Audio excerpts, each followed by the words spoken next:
Minister, também tem o qual é o último que nós podemos mirar de Central Bureau de Estatística, que está importando menos, a mira que o desenvolvimento da vida aqui, tem indicação de parte do Ministério da Economia, que está causando a situação aqui, bebeu na grãs, inflação. Nós toma nota de artículo aí, nós analisar artículo aí, nós comprar com a cifra de importação de CBS e me lo vai reaccionar separadamente de budget sobre esta requerir uma explicação pouco mais técnico, pero me por bisabo se dia o acaba com a maneira que o artículo vai representar não está correto. Esta dona uma impressão errônea de com a situação real tá.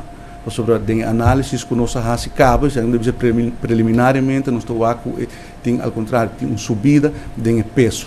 Então tem mais importação a todo lugar e se me não errar a comparação está a luna de agosto 2023 com a luna agosto 2022.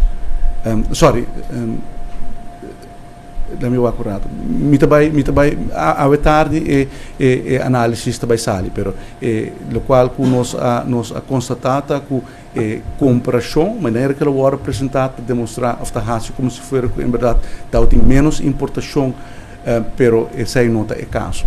Pero a tarde me quer clarificação de essa lo sai. Danke, Minister.